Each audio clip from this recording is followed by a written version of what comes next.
You ready? I'd like to welcome you to the Second Street Community Center for a talk by Trond Buland from the University of Bergen in Bergen, Norway. Trond and I have been corresponding for about a little over a year on different things related to the Norwegians that settled in the Marshfield area. I think he told me today there were 54 families on the 1900 census that said they were Norwegian-born. There's about 54 of us here representing those families tonight, which I think is great. And I know you didn't come here to hear me talk, so I'm going to introduce Trond, and stick around after his presentation, ask him lots of questions. It's amazing the depth of knowledge this guy has about the Norwegian-American settlement and getting acclimated to America. So Trond, I'll turn it over to you.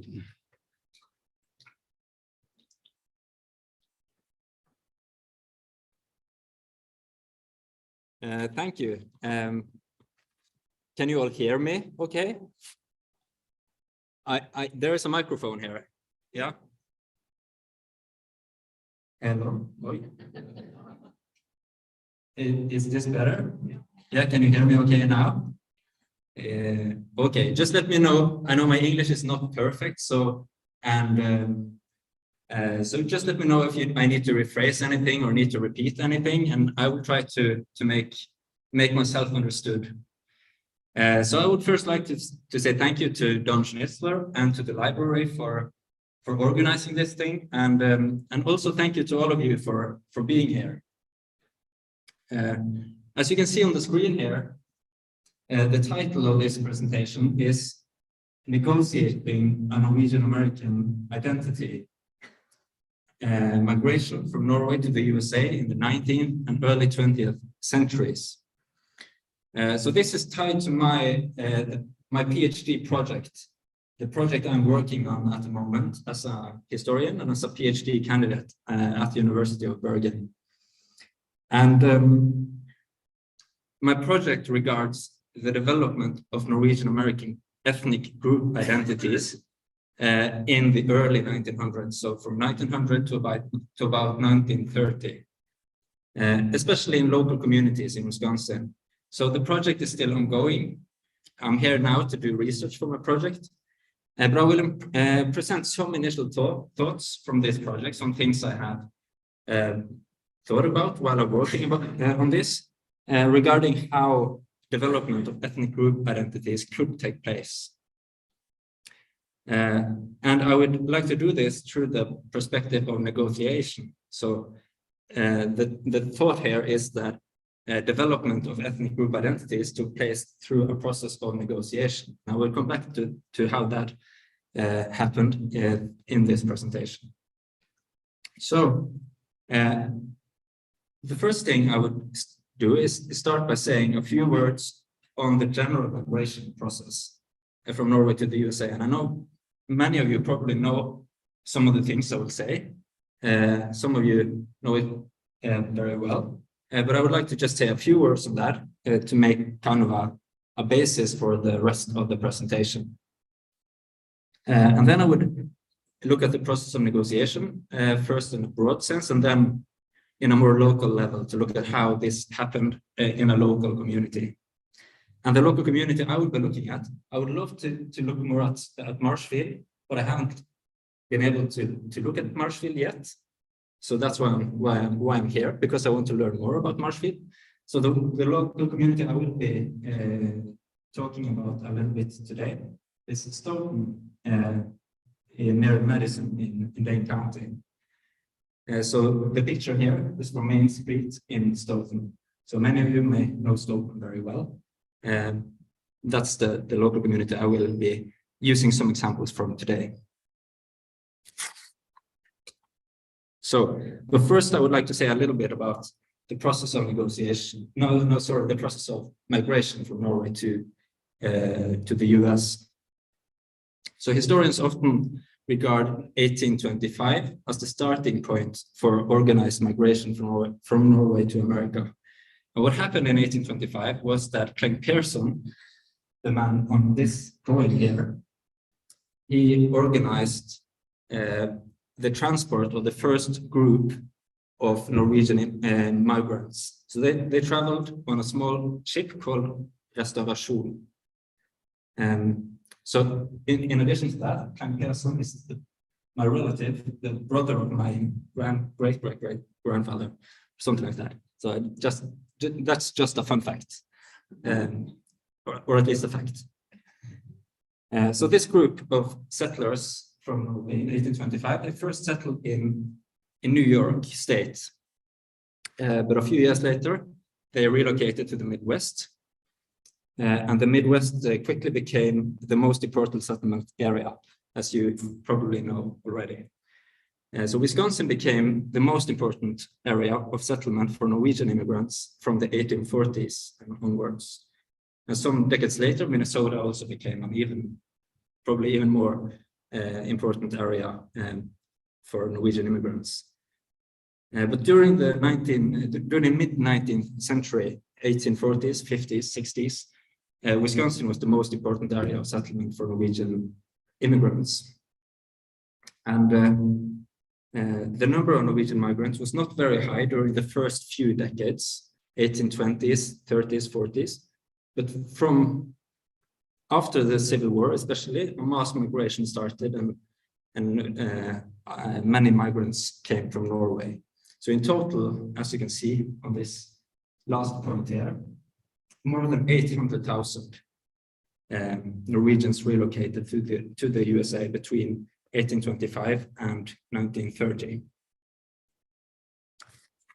So that's a little bit about the Norwegians.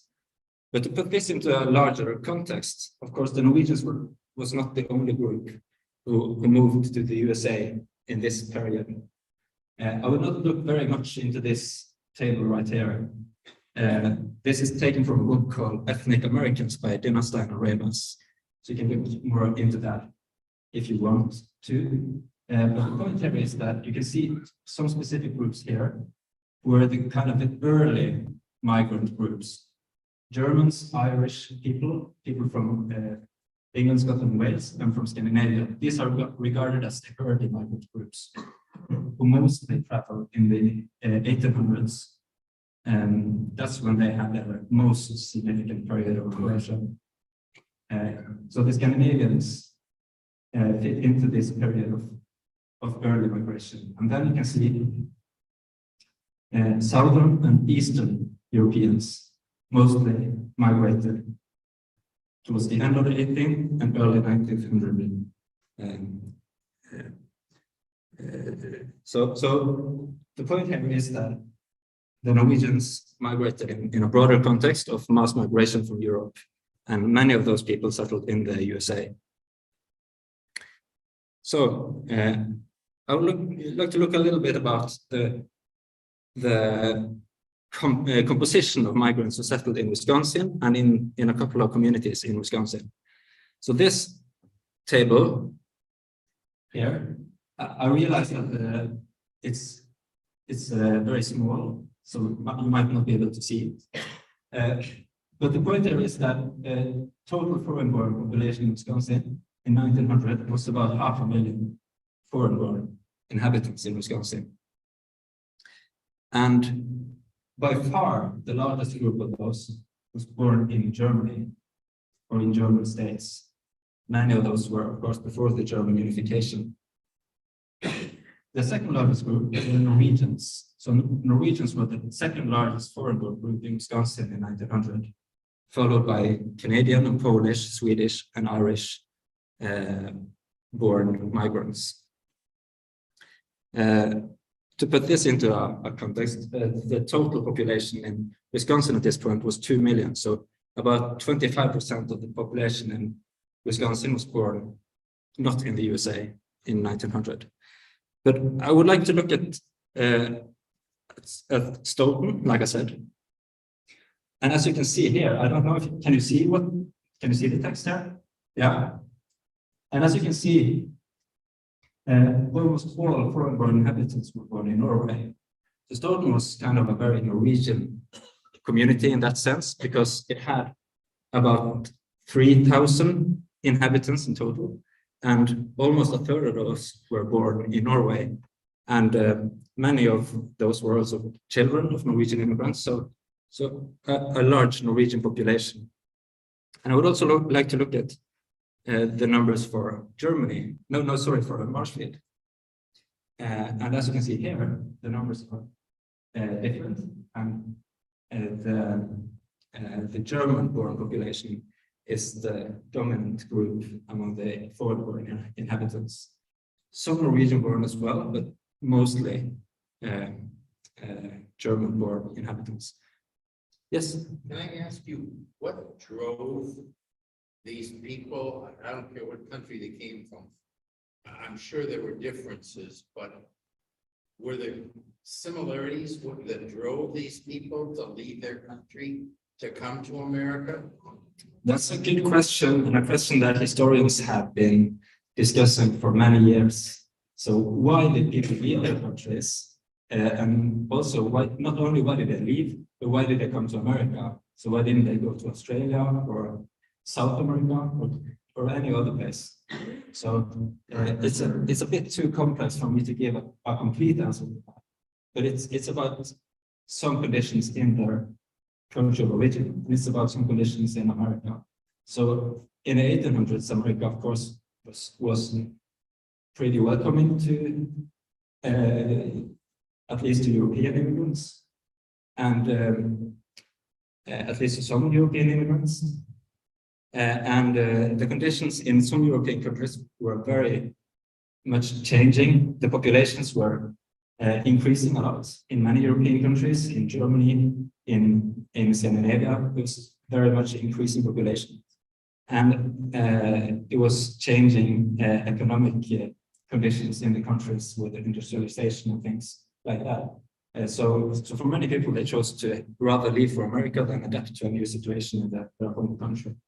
And of course, Ireland was a completely different situation for themselves with their problems with the food production.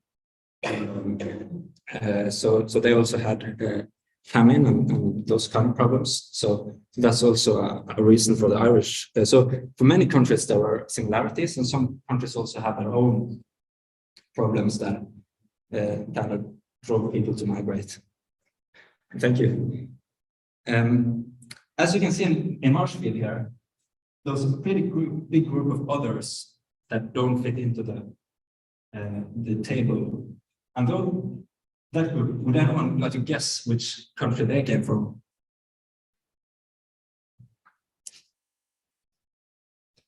Yes. Sorry. Poland is actually here. There were only 2 people born in Poland. But it's a decent guess, yes. But it's actually from Austria. So they were also German speaking and also kind of part of a larger German population. So it was very much a German immigrant population here in Marshfield at that time. Yes. So then I will move on to the question of negotiation. I do not want to spend too much time on discussing definitions and the theory behind all of this, but historians have discussed what ethnicity is and how ethnicity is shaped and ethnic group identity is being shaped over many years. And many definitions have been used. But I like to put it simply the way you can see right here, that negotiation of a Norwegian-American ethnic group identity is a discussion of what it means to be a Norwegian-American. And these discussions could take place through an explicit debate where various parties discuss what it means to be a Norwegian-American. For example, one person could say that speaking the Norwegian language would be a Norwegian-American thing to do. And then you could have another person who could say that, no, it would also be okay to speak English. And so then you would have a discussion between these 2 people about what being Norwegian-American would mean. would it be okay to speak English, or would you need to speak Norwegian and able to be Norwegian-American in this period of time?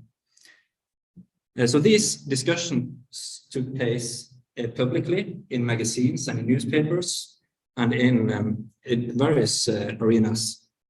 But they could also take place implicitly, like not in a spoken way, but in everyday life. So it could happen within families, in choice they took every day without even thinking about what they were doing. So it could be about what they chose to eat for dinner. So did they choose to eat a Norwegian dish for dinner, or did they choose to eat something completely different? That would also be part of kind of negotiating what it means to be a Norwegian-American. And it could be about what language to speak within the family. It could be about what names to give their children. It could be about religious or political affiliation. And all of these things contributed to shaping Norwegian-American identities. So these processes of negotiation is tied to how they adapt to changing realities within the ethnic group, and also to how they adapt to changing realities in greater society.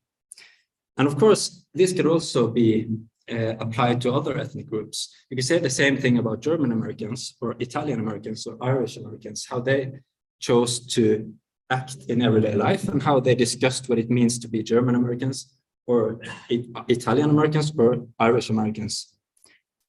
So it's not only about Norwegian Americans. But like I said, I would like to look at some examples of how this could take place in the Norwegian-American group. And language was an important issue. Should a true Norwegian-American speak Norwegian? Would it be okay to use English, or would it also be okay to use a combination of Norwegian and English? Many people used a combination, so they took English words and then they used Norwegian grammar, and then that was kind of a Norwegian-American language. This was heavily discussed among Norwegian Americans. And I think the way I see it in this negotiation perspective, it can be viewed as kind of this explicit negotiation of what it means to be Norwegian American. So this picture right here, this is taken from Reform magazine. So Reform magazine, have you heard about that? Yes, some of you, yes. So this was a Norwegian-American magazine. It was published in Eau Claire, and it had quite a wide outreach. So the editor was the famous Norwegian-American Valdemar Ager. And the image here shows part of a transcription of a speech about a Norwegian, about the Norwegian language from 1904. And I have tried to translate it into English. So I will try to read it in English. So it says something like this. Here and there, we find some deformities who do not want to be Norwegian, are afraid that the neighbors will find out that there is Norwegian blood flowing in their veins. Such people should be pitied and sincerely regretted. They suffer from the bad disease called stupidity. And the best thing is to speak as little as possible about such people. So, of course, this is not just about language. The person here is concerned with preserving a kind of affiliation with a Norwegian-American community. But it is also clear that he is very critical of people who do not continue to use the Norwegian language after settling in America. And this also applies to the second and third generation. He's not only talking about the people who moved from Norway, he's also talking about their children and their grandchildren. He wants them to use the the Norwegian language. And then he goes on to ask how to keep the Norwegian language. So what should they do to make Norwegian Americans keep using the Norwegian language? And he is saying that they have some ways, they have some means to make sure that people keep using the Norwegian language in America. Among other things, they have the church, they have Norwegian American schools, and they have literature. So he's not only suggesting that Norwegian-Americans should keep using the Norwegian language, he is also suggesting ways to make sure that the language is being used in the future.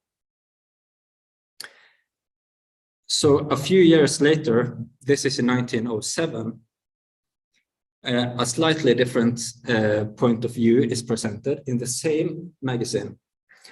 So the writer here agrees that it is important to preserve linguistic traditions among Norwegian-Americans, but he also writes that en sak har alltid to sider, which means that there is always two sides to a coin, or there's always two sides to a case. And then he goes on to discuss why Norwegian-Americans have a declining interest in the Norwegian language.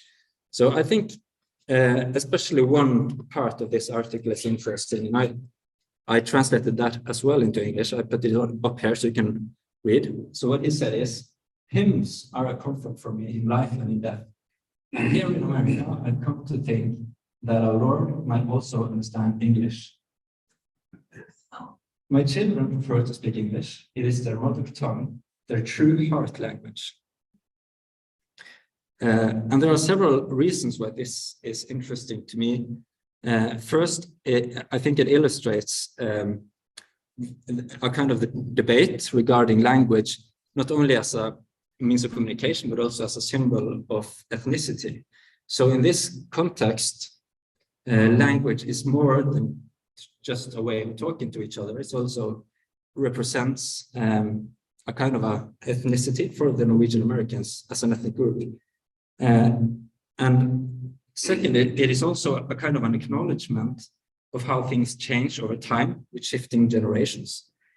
And I think it also is a part of this with two sides of the coin, because even though they would like to preserve use of the Norwegian language, it is also possible to discuss why or how they could adapt to the changing realities within the ethnic group with new generations coming along, and how they could adapt to changing expectations in the greater society. So this is an example of how differing views on use of language could be expressed in this kind of magazine. But like I said in my introduction, I'm mostly interested in the local level. So how did these kind of discussions take place in local communities? And now I will come back to Stoughton. So this picture was taken by me 5 years ago when I visited Stoughton in 2017. So Stoughton still likes to present themselves as kind of a Norwegian-American community with Norwegian flags, as you can see here on the streets. And they have their beautiful Norwegian Heritage Center and so on. So this picture was not taken by me. This was taken on the same street. This is Main Street in Stoughton. And this picture is taken around 1910, so about 100 years before the previous picture. It was taken during the celebration of the Norwegian Constitution Day on May 17th. So the reason why I am showing this picture is that the Norwegian Constitution Day seems to have been maybe the most important arena for negotiation of a Norwegian-American ethnic group identity on a local level, I think. The Norwegian Constitution Day was the most important annual occasion for ethnic celebration among Norwegian-Americans. And many places, they organized large parades, as you can see in the picture here, with music and speeches and many other forms of celebrations. And it is interesting to note that the language debate may also influence these kind of celebrations. I realize that it's probably impossible to see it right now, but up here, they have a banner across the road and it says celebrations in Stoughton. And it says so in English. So even though it was the Norwegian Constitution Day and they celebrated in Stoughton with many Norwegians. Yes? We do not know Norwegian history. Is this just the 4th of July, or is this the day of independence from Denmark? Thank you for the question. So this is in Norway. It's kind of like it's the day when Norway declared their independence from Denmark in 1814, and then they also wrote a constitution which was signed on this date in 1814, and of course it didn't really work out like everyone was hoping, because Norway quickly went into a union with Sweden, and the constitution was changed, and but it's still the same constitution. It's just been revised, and but this is still the date we celebrate in Norway, and of course also in America, as the day of the constitution and the national day of Norway. So it's still heavily celebrated in Norway, and in May 17th. Yes. Yes. So yes, like I said, the banner here, even though it celebrates the Norwegian National Day, is written in English, and they also have, as maybe you can see, it's American flags here, but they also have Norwegian flags. So they have Norwegian and American flags, and they have some costumes here. Some of them looks like Norwegian traditional do-nots, Norwegian do-nots. So this whole thing is filled with ethnic symbols in one way or another. You can look at it like a part of a negotiation process, because you can see that as a good Norwegian can use Norwegian and American flags, and a good Norwegian can use English language and Norwegian do-nots, and all of these things can go into a Norwegian celebration or a Norwegian-American celebration. So you can look at this as kind of a process of negotiation. But I thought I would look more into a specific example of how Norwegian-American ethnic group identity could be negotiated during these kind of celebrations. So this is taken from the local newspaper, English language newspaper in Stoughton. The newspaper described the whole day of celebrations with the parade and everything, speeches and various events. And I was especially interested in looking at the contents of the speeches. So one of the speeches was mentioned, especially in the article, and I have taken one of something from the article and put it up here. So what it says was, this is the person who gave the speech, Alko Lusa, who lived in the local community. And he said, he spoke of the Norwegians as a people noted for their patriotism and thrift. Those who have come here and made their homes love their adopted country, nonetheless, because they fondly remember childhood scenes in their native land and love to celebrate their independence they struggled 2 centuries to gain. No American would be quicker than those representatives of the Norwegian race before him to trail in the dust the hostile foreign flag, or the red flag of anarchy, raised in defiance of the laws or government of this country. So I think I could tie this to several points. For example, I think these formulations could be understood as a way of justifying the right to feel at home in the American society.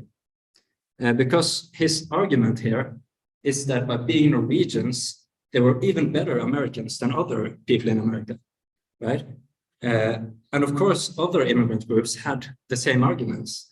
Italians said the same thing, because they had Columbus even though he sailed for Spain, he was born in Italy, and so he was Italian, and he discovered America. So Italians were even better Americans than anyone else.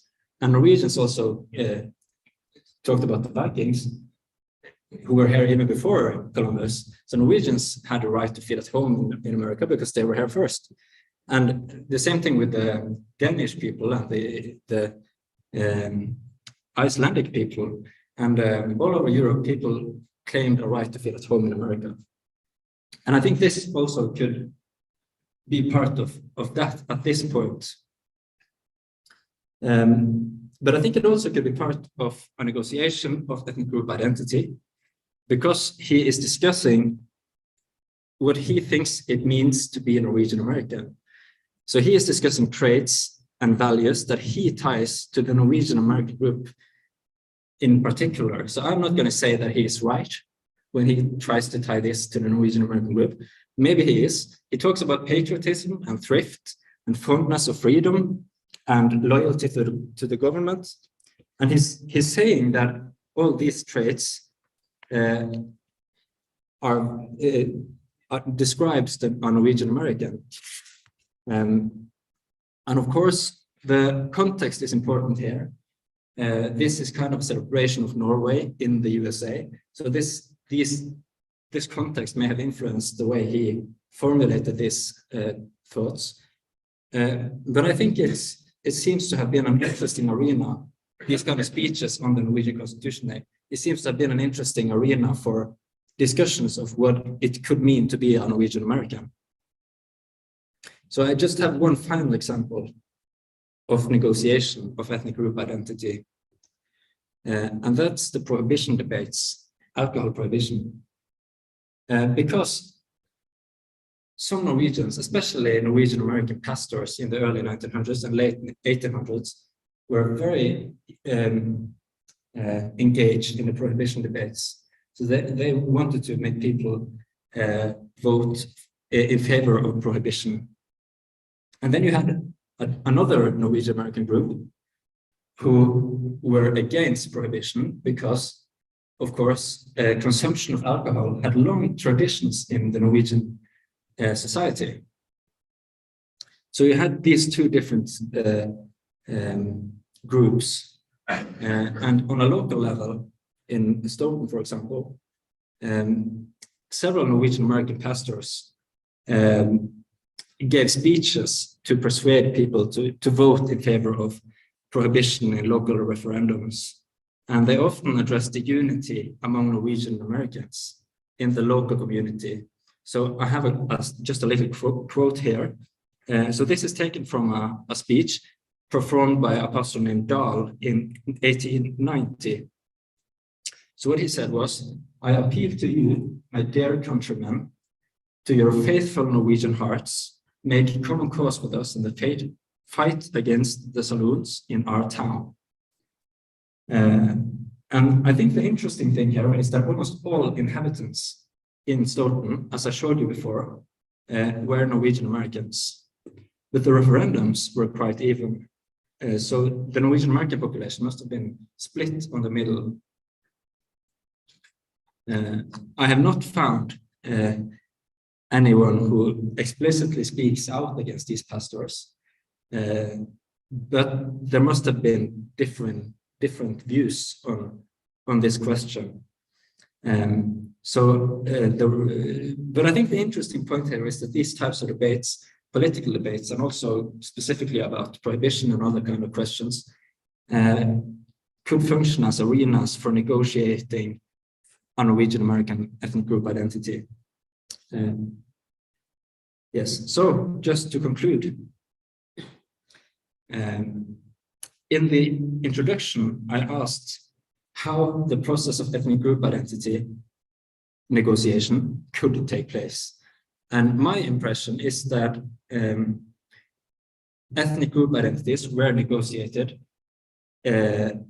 where people met. So it happened in interactions between people. And in my PhD project, I am looking into different kind of arenas for negotiation of ethnic group identity. So I'm looking into where and how these interactions took place on a local level. So I have not given a complete answer to these questions today, but like I said, this work is still in progress, and I'm just looking forward to learning more as I go on with this research. Yes, thank you.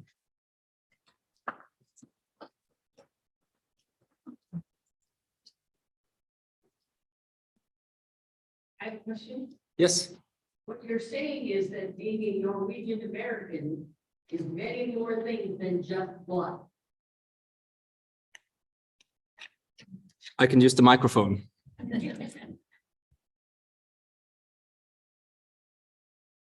That's an interesting question, and that's a question that historians have discussed for more than 100 years already. Some historians say that it's just about God. I am not one of them.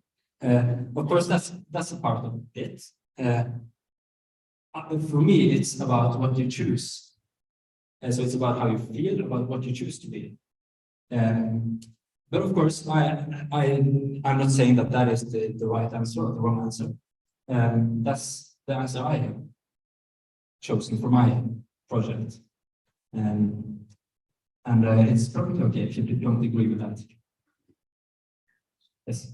You know, a couple of things I didn't really think about, but my daughter used to live down in some city, Iowa, and downtown, they had a social club that was a Norwegian social club, a building. And it was a beautiful building, but it has long been abandoned, probably 20 years or more. Over in Wapaka, there was one for Danish people that was I won't say union, but it was kind of like a meeting, a social gathering for the Danes. And I noticed that a lot of the places in the US, they had these social gatherings because that's where you not only met your friends and you could be fully Danish or fully Norwegian or Swedish or whatever you were around others like you, but it served a purpose. It also served a purpose as a drinking spot. And that's why prohibition, you know, they could drink there,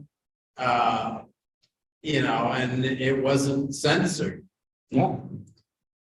And that's also one of the points that I read somewhere. The Norwegian pastor Dietrich, as some of you may have heard about from the mid-1800s, he was very engaged in the prohibition debates, and he talked about Norwegians walking around the streets, not trying to hide their drunkenness, as he put it. So there were obviously two groups here, or two different groups. Some people were very engaged in the prohibition debates, and some people met to, among other things, preserve their traditions of alcohol consumption. Yes. So, and just talk about another thing. This thing about the unity between Norwegians and Danes and Swedes. Some places you had Scandinavian unities, Scandinavian clubs, and other places they were very eager to distance themselves from each other and say Norwegians saying that no, they're definitely not Swedish, definitely not Danish. So that's also an interesting thing to see that some places that Norwegian identity was very strong, and other places there were more of a Scandinavian identity. So that's also interesting to see the local differences, and that's kind of what I'm trying to do with my project here. Look at how things were different in different local communities. Yeah. So have you done a lot of study on the Sons of Norway? I have done a little bit. I have visited Sons of Norway in Stoughton, and I hope to learn more about Sons of Norway here, of course. So I've done a little bit, and I will do more as my research goes on. Yeah. I'm only in Marshfield until Friday. I have to leave on Friday morning, so I'm sorry, but I will not have the opportunity to stay very long. Yeah. I'm using that, like you said, Norwegian-American, German-American, Polish-American. I met a man a couple of years back. He lived around here, you know, in the United States, the term African-Americans, like predominant. And when I'm going, as part of my job, I have to ask what their background is. I got to the part that said African-American. Said, no, I'm an American who happens to have African ethnicity. Okay. And, you know, the thing is too, like, even in this day and age, people, but they don't understand, most people don't even know where their families came from, because they're so blended together. It's each one's more predominant. Yeah. I mean, my husband is the Norwegian here, and we know all of the Norwegian history, but I mean, he's a blend of Norwegian, French, Canadian, and English. Yeah, and that's also a thing I would like to learn more about, of course, how these things are perceived in the American society. Because of course I don't know this society as well as I know the Norwegian society. I don't know how things are, you know, like if people would take things the wrong way if I use a wrong kind of term, you know. And but the term Norwegian-American is pretty established in the literature that I'm using. So that's why I'm using that term. I could of course use Americans of Norwegian descent or other kind of terms. But the time period I'm looking at, the late 1800s and the early 1900s, and most people I'm looking at is either first generation migrants who were born in Norway or children of Norwegian migrants. So it was not that far away in a sense. Yeah. Yeah, it does. Yes, I see back there. Yes, sorry.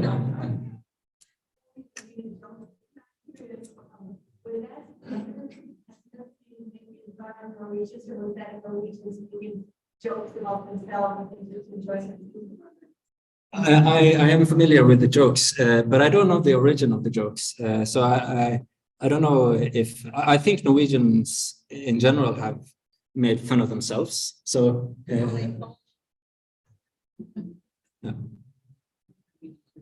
But Norwegians also like to make fun of Swedes. So yeah.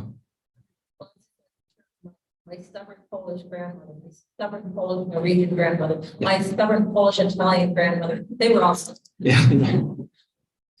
Maybe, yes. Yeah.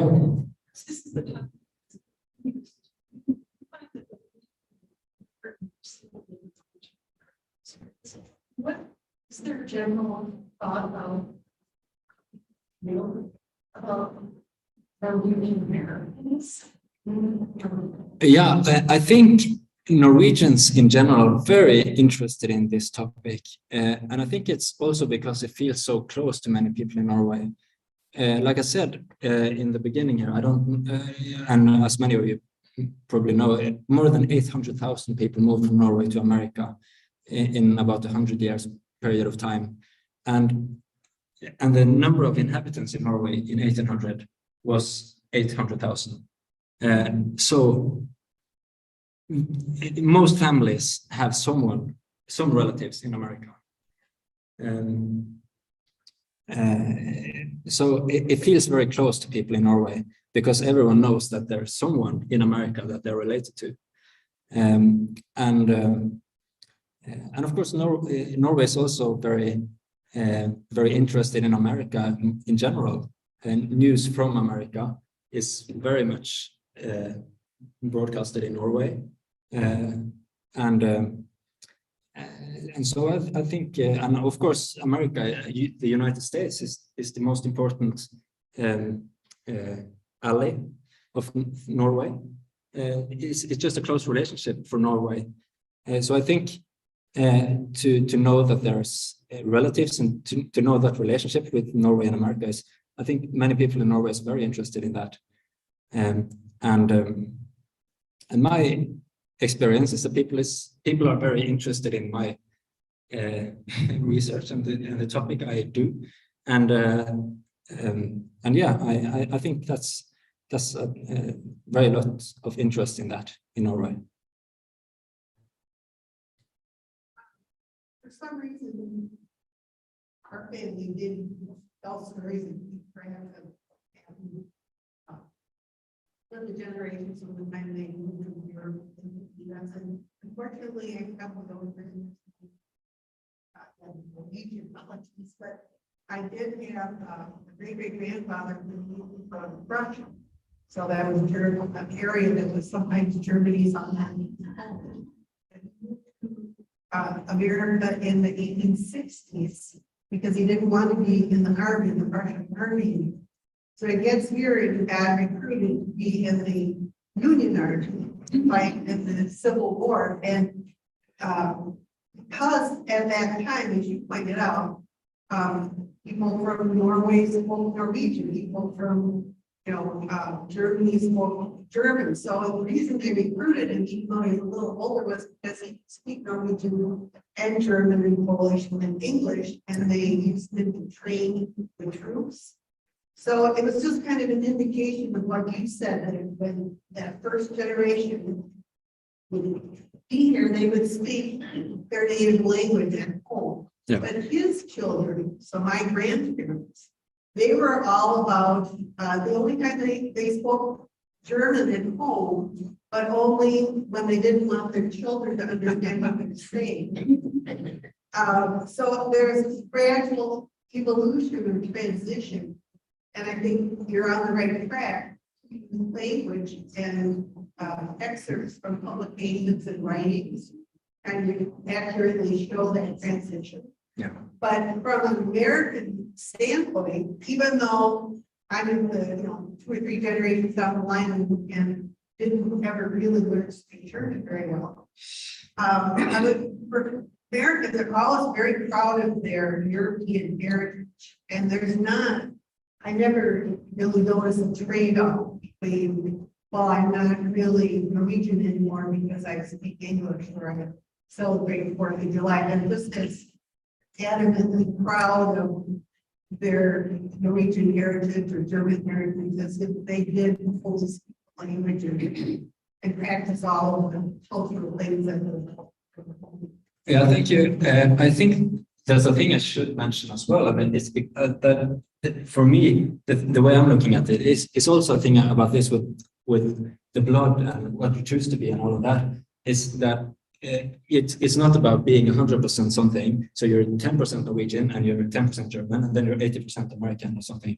You can be Norwegian-American and still be 100% American, the way I look at it. So you can speak English and not a word Norwegian, and the way I see it, you can still be Norwegian-American and you can still be American. So it's a bit, and you can also, at the Norwegian Constitution Day, you can dress up in Norwegian clothes. I'm talking about the early 1900s here, so that's also an element to remember. So I'm not talking about today, I'm talking about the early 1900s. But in early 1900s, and of course, people could celebrate the Norwegian Constitution Day and feel very Norwegian at that day, and at 1st of July, they were completely American. So it's not it's kind of fluid in a way that it's not very static the way I'm looking at it. So that's also a kind of that with blood thing, that you can be Norwegian at 17th of May and you can be German at Oktoberfest. Yeah. What type of, or I guess, did Norwegian-Americans have outsized economic or political impact as opposed to any other specific group, whether in Wisconsin or in America in general? Or was it not really? Was it not outsized? Outsized what like What if type they- of impact Yeah. did they have? Yeah, then my impression is that they often chose candidates in that way that were they often looked for candidates who they could relate to, candidates who were also Norwegian-Americans. And in around the state capitol building in St. Paul, in Minnesota, you have all these Norwegian people in statues. So they had some sort of impact. I'm not sure about the amount of impact of, or how to put it. Maybe someone else will know more about that than me. But I know the local communities I've been looking at so far.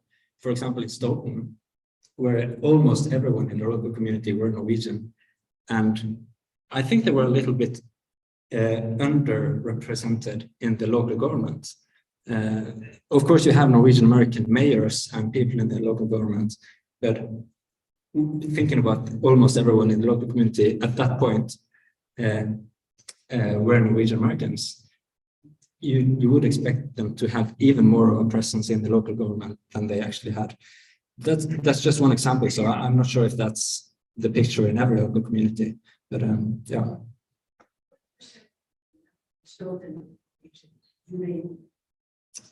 I don't have the percentage for today.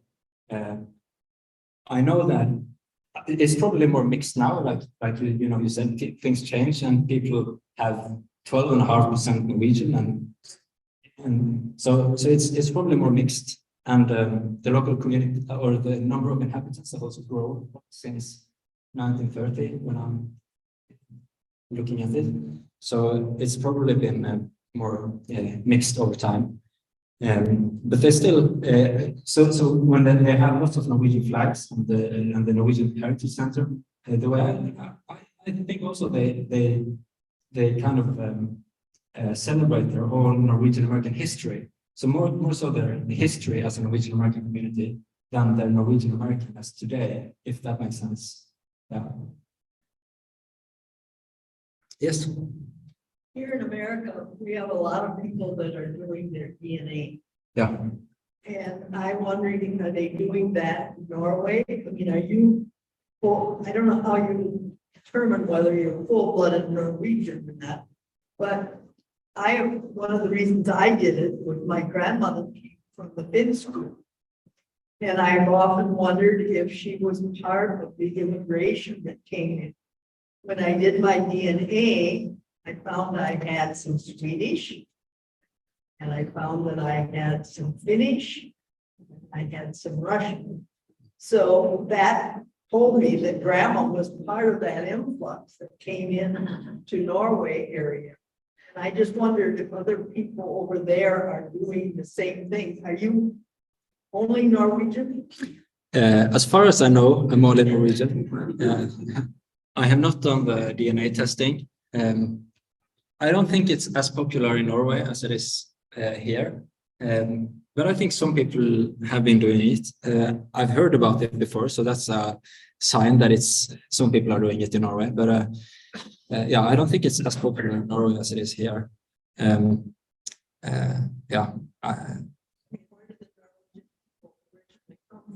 Yeah, that's also a good question. I think it's. So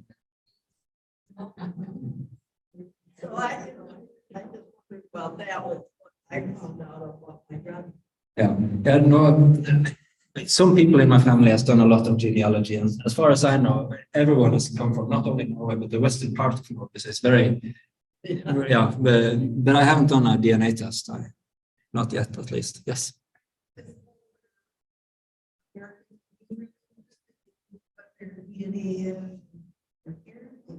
This is another example of how somehow in our heads, there's no conflict between being an American and a Norwegian or American or an Irish person, while, somebody says, what country where you're family from, people seem to know right away. And it's not in conflict with being an American at all. And there might be something worth noting here. Yeah, but that's also what I'm trying to say here, that it's not a conflict. You can be Norwegian-American and you can still be 100% American. So that's, yeah, for me, it's no conflict at all. Yeah, I totally agree. Yes. One of the interesting things, your question triggered something in my thought, but I think the farther we get away from the immigration times, the more blended America and the immigrants, whether you're Irish or Polish or Norwegian, the more it becomes blended. It wasn't always like that, as you pointed out. In fact, even in World War II, there was a battalion, the 199th, that was exclusively Norwegian Americans. And they did that because they all spoke Norwegian and could relate to each other and had a common bond And they worked better together than individually in some other group. And when you were talking about what did the Norwegians do? All you have to do is go on Google and look for famous Norwegians in America. And you'll find out that everybody's favorite Western when we were kids, Gunsmoke, James Arness, his brother Peter, that they were immigrant Norwegians. Ole Evenrud, made the outboard motor. We had everything from strippers to governors to you name it. Yeah. They became, a blended part of America. So Norwegians have influenced every aspect you can imagine. And I completely agree, because it's also this thing about the interest in Norway about Americans and Norwegian-Americans. If you can look up, as you said, you can just Google it, and you will find articles in Norwegian newspapers that will talk about, did you know that Marilyn Monroe was a Norwegian? Yeah. Did you know that MacGyver was a Norwegian? Yeah, all of these things. And it's a big interest in that in Norway. They will get their clicks if they write about Norwegian-Americans. Yes. Can they ask one question? Are you 100% Norwegian? If you ever took the DNA test, and I didn't go to a Marshfield geneticist, Marshfield clinic, came and did a talk in our church. Nobody's 100% anything. Yeah, because going back to whether it's 100 years, 1,000 years, 2,000 years, there's that migration that has occurred. Nobody is 100% anything. Yeah. Maybe mostly. Yeah, that's true, and that's also the case. Everyone in Norway is That little less than Yeah. 1%. In fact, Yeah. it's got really weird. Yes.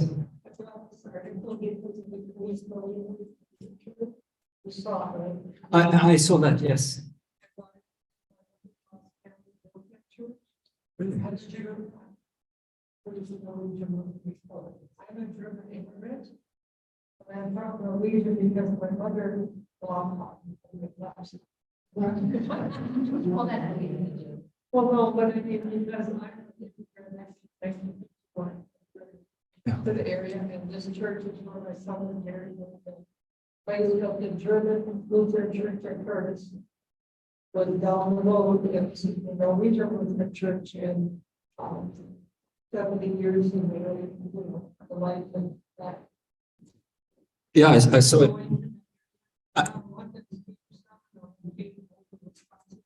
That's Norwegian. I do not like Lutheran. To be completely honest, I don't like it much. I don't like it much. Me neither, to be completely honest.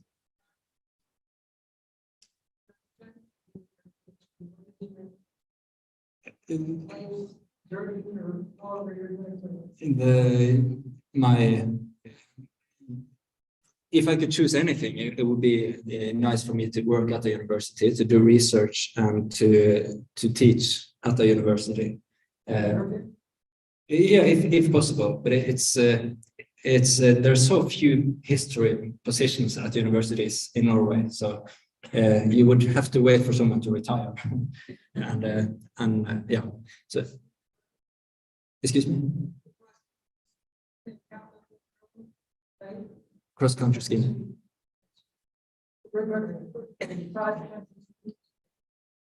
Cross-country skiing. Yeah, Birkebeiner. Yes. I have not done it myself, but I know it. Yes, I do. Yeah. I just remember one thing I just wanted to mention. You mentioned before the thing about Norwegians marrying Norwegians and Danish people marrying Danish people and all of that. And I actually found one thing a bit interesting with Marshfield specifically, because I have looked at some different kind of local communities, and in 1900, that was the case in every local community I have looked at. Norwegians married Norwegians, and Germans married Germans, and all of that. But 30 years later, in 1930 in Marshfield, Norwegians did not marry Norwegians. So that was a change in Marshfield, but only in Marshfield. In every other community I have been looking at, Norwegians did still marry Norwegians, but only in Marshfield there was this change. So that's an interesting observation for Marshfield, I think. Yes. Mentions of war, the Civil War and World War II. In my community, Wild Rose, in the early 1900s, very early, there was a very definite Norwegian community, a very definite Welsh community, and a very definite Polish community. And they were all part of that area, but they each had their own territory. And I noticed after World War I, the addresses all changed, got mixed together. And I wondered if you saw anything in your research that compared to, related to the war. Yeah, what I have seen, I have not been able to look at Marshfield yet, but in other communities, the First World War was a very important period of time, and things changed a lot during the First World War and the immediate period after the war. And you can see it in many ways. You can see it in the settlement patterns where people lived.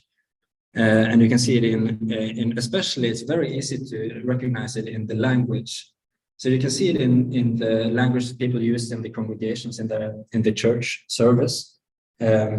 Norwegian especially was used up until 1920, about something like that. And then very quickly, many places, or in the early 1900s, they started using a combination. Some services were in Norwegian and some were in English. And then in the 1920s, people started using English more regularly. So, and not only the language in the service, also the language in the names. So Norwegian Lutheran Church became just Lutheran Church. So that was also a thing. And it all happened somewhere around the First World War. So that period was very important, I think, in many ways. And of course, it's also, like I said before, it's about adapting to changing realities or changing expectations in the community, in the society. So when the greater society in America expected people to be more American and less ethnic in a way, and people adapted to that in a way. I think that's my impression, at least. So I think the First World War was a very important period in that sense. I think you're right. Yes. Regarding the mixing and assimilation, there's a huge difference in the dynamic in Stoughton, where you got a Norwegian majority, in Marshfield, where it's a tiny little minority. Stoughton in the 1800s, you could go out into town probably and just continue speaking Norwegian and fine. In Marshfield, though, as soon as you leave the house, maybe the church, nobody else speaks Norwegian, so you have to learn something different. You have to adapt and start speaking German or English. Yeah. But the Germans are here in a situation where they can maybe keep speaking German. So the Norwegian might even, okay, I'll learn English, and he kind of outflanks the Germans, and he's American faster than the Germans in a town like this. Yeah, that's a good point, and that's actually the reason why I chose these communities, because I want to look at the different experiences Norwegian-Americans had in these communities, because it looks from the outside point of view, it looks so different for a Norwegian to come to Stoughton and for a Norwegian to come to Marshfield in this period of time. So that's why I chose these communities, because it seems so different, and I completely agree. Yeah. Yes. I love your use of the word negotiate or negotiation. So in English phrase, you will have a lot of fruit off of that particular tree, because I think that's something that is key to being Norwegian, if you want to say. that you have the ability to put together an argument, that you can put it together compellingly, respectfully, and be in a community where people will be heard. I am a storyteller. So we have a woman now passed, the very first woman who got confirmed both in Norwegian and English. And this is how it happened. She wanted to be confirmed in English. Her grandfather said, you will be confirmed in Norwegian. And you can imagine the discussion that happened in the house. The grandfather respected the argument because she spoke compellingly with great reason, respectfully, and she was willing to do the extra work. So she asked, can I be confirmed both in Norwegian and in English? And he said, agreed. You see, I think that is a good story, illustrative of negotiation in a family, where there's some wisdom, some understanding that guides maybe how people have conversations. And the fact that she was a woman, that she was young, was not a problem with grandfather, because in his understanding, women should be heard and men should be heard. I do see that in the communities in which I've served, a respect for youth and their voice, and a wish to, get them to speak out more, listen to their wisdom, and also the matriarchs in our congregations are very respectful. So I just wanted to share that with you. She ended up being one of the smartest people in our extended community because she taught, or she learned all of the materials she needed to pass both English and Norwegian to be confirmed. I think it's a great story. Yeah, thank you. Negotiation. Yeah, it is a great story. Thank you. Yeah. He's this is why she's having us speak English. And because of it, I think we were richer than women because she had done that work. She said, it will be one, it will be one. Yeah. And it's also an example of how these things also happened within the families, not only in the greater society and in the newspapers and things. It's also happened in a very close, in the close relations. Yeah. Parents, younger maybe, I think grandfather had a lot of power. Probably, but that was actually, I don't want to mention the second here. Yeah, no, I'm sure they were part of the discussion. The point was just to say, what does it mean to be Norwegian? That's something that every family had to negotiate. Yeah. One thing I see across the board is we have to negotiate with pride. There's been issues with pride, unhelpful pride, and and the Norwegian population that came here to America needed to check their pride of people. I don't know if we know that English phrase, but it's like there are times to be proud of who you are, and there's other times when you take pride in your people. Yeah. And so to be very proud, as we were talking about, Arnold, all the contributions the Norwegian-Americans made, but then check with pride of the door.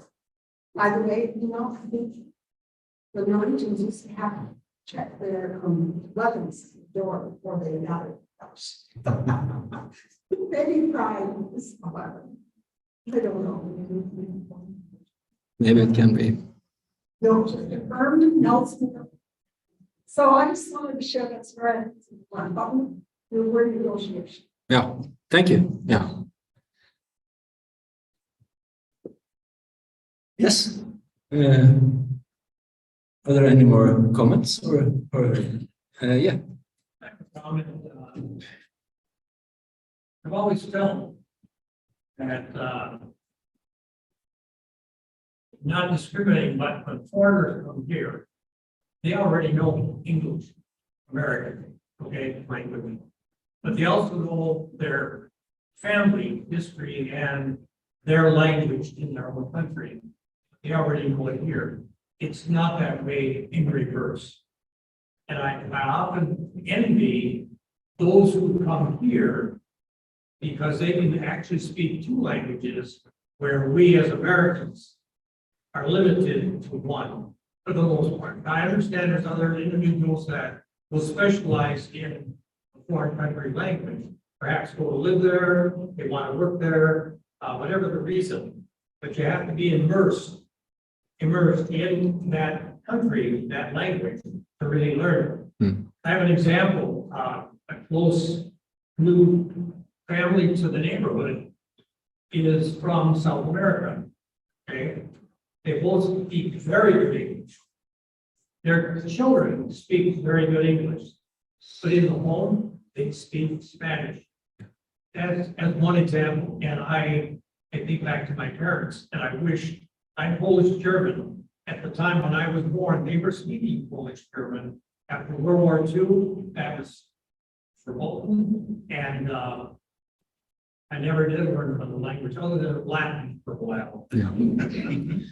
Yeah. Okay. Yeah. No, thank you. And you know, if you speak English, you're gonna be okay because people speak English most in you know in many parts of the world at least.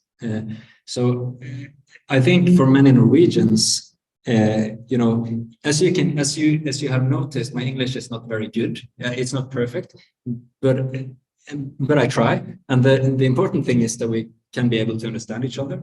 And I think in Norway you have to learn at least 2 foreign languages in school.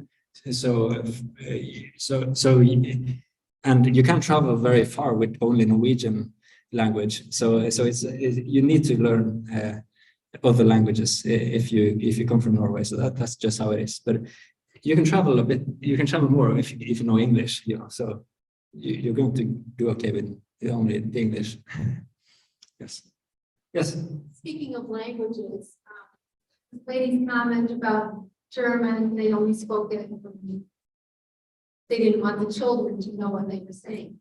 When my grandparents immigrated from Norway in 1906, married and had 6 children, they didn't want their children having a Norwegian road. So they only spoke Norwegian when their children, when they didn't want the children to hear or know what they were talking about. And so my father and his siblings never learned Norwegian, which my father would have, which he had. But I'm wondering if that was the majority of Norwegians who came over here wanted to be more progressive, maybe. And did they not want their children to speak Norwegian? They just wanted them to speak English, or was it more the other way? It's more popular. Yeah, thank you. I have not seen statistics on that, so I don't know if it's a majority. But I have an impression that many people would like to preserve a Norwegian language. So I don't know if it's the majority or how it is, but my impression is that many parents would like their children to speak Norwegian, and many children did not want to speak Norwegian because especially in more mixed communities, their friends did not speak Norwegian, and when they started school, they didn't use Norwegian in school, so it was not practical for them to use Norwegian. So it was between the first and the second, and maybe especially onto the 3rd generation, there were kind of a conflict between some generations because of the language, because the grandparents only spoke Norwegian in some cases, and the grandchildren only spoke English. So it did become some sort of conflict in some cases. But my impression is that many people would like to preserve the language up until about the First World War. So that was kind of the period where things were shifting. That's my impression, but like I said, I haven't seen any statistics on this. Yeah. The requirement of us to do the journey becomes We actually placed before we did the whole routine and asking all the constitution for anything. Yeah, so that's part of why I still speak German in German about the other English to become citizens of the world. But was that also a requirement in the 1800s? Do you know? I don't know if that was a requirement. But I know that many people who came from Norway only spoke Norwegian and only spoke Norwegian for the rest of their lives in America. So maybe they learned one word or two words in English, but they pretty much only spoke Norwegian in the 1800s. So, yeah. No, some people didn't become citizens, and some people did. So I don't know if I don't know how that worked. Yeah. Yes.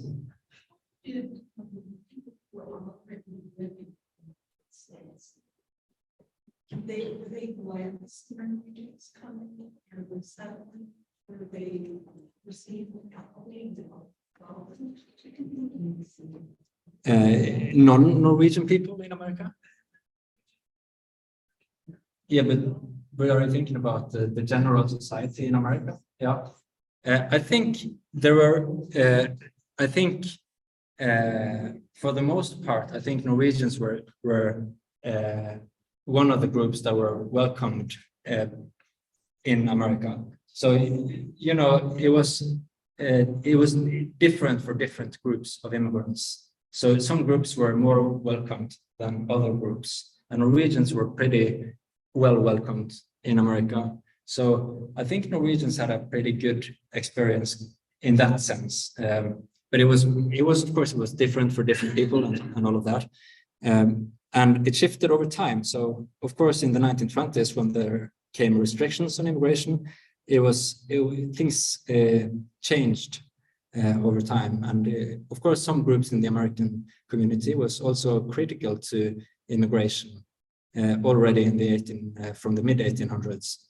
But they were mostly critical to Catholic immigration. So it wasn't specifically, Norwegians were so close to the kind of the ideal that the Anglo-American had made with a Protestant Northern European immigrant. So it was, I think the experience was not too bad for the Norwegian immigrants in that sense. I don't know if that answered the question, but yeah, that's my impression. Yeah. Naturalization Act of 1906.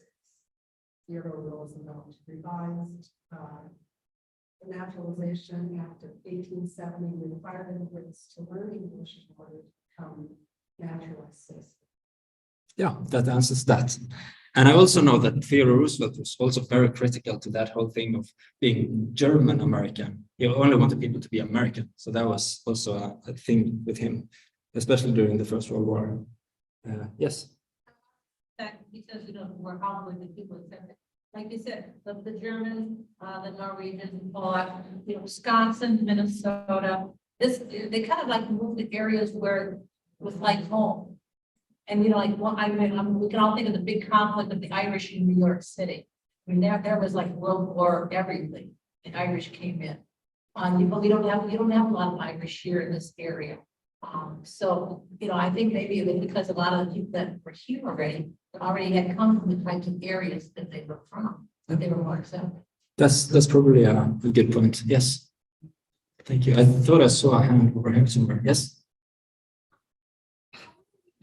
Are we carrying on traditions correctly? They're passed down for so many generations. Are they lost in translation? And is there something we could do that's more contemporary? That's an interesting question, and I'm not sure if I'm the best person to judge that. I think maybe things are not lost in translation, or I think maybe it's the opposite, that things have been transferred very accurately from generation to generation, and that things have rather changed in Norway a bit. So things have maybe developed in different directions a little bit, not necessarily that much. I think many things are similar. You know, you use many of the same symbols. People still eat lefse and lutefisk and these kind of things. I think many things are similar, but I think some things have developed in different directions. But of course, I think Norway now has been also very influenced by America. So in food and in movies and in everything, I think Norway is very tied to America in many ways and has been for many decades. Yeah, I think Norway is also being influenced by America. So yeah. Yeah, absolutely. Yeah, doing a great job. Yeah. Speaking of lutefisk and lefse, where Market Lodge is having a lutefisk and lefse dinner supper on October 18th at the Eagles Club here in Marshfield. So that was a perfect opening for that. Thank you. And all are invited. October 18th, the Tuesday night. Eagles in Marshfield. Okay. So you're working on your genealogical doctorate at Bergen? But my history is my field. Yeah. And so thank you for corresponding with him. So we've got him here. Yeah, and I also have to thank him a lot because he has been supporting and helping a lot, and with locating local sources. And I have spent the day at the library here and looked at local sources here and the microfilm machines and everything. So it's been very nice, and I'm also looking forward to learn more about Marshfield over the next few days. So, excuse me. I have been there before. Yeah, I have already been there, and that was also a very interesting experience. So, yeah, I was very happy to be there in Decorah. You know, you mentioned that influences flow both ways. One thing that kind of blew my mind is I was looking up some stuff on Seth and the celebration of Independence Day, and they said that they sell more hot dogs in Norway than they do in the US because of that day. And I thought, now sausage, if it were just a sausage, you know, all of the Northern European countries use those, but not hot dogs. And so that must be one thing that came over from, you know, Oscar Mayer or somebody. Yeah, probably right. Yeah, and hot dog that's a big thing. It's a big thing. Yeah, it is. Hot dogs and ice cream. That's the big thing. Those two. That's how it is. I'd like to thank everybody for coming today. John is going to be sticking around, and then we'll also be in the library tomorrow morning from about 9 until 8 for sure. Yes. So if somebody has local stories they'd like to share, come on upstairs and we'll see you there. With that, I would like to say thank you to Tron for coming to America. And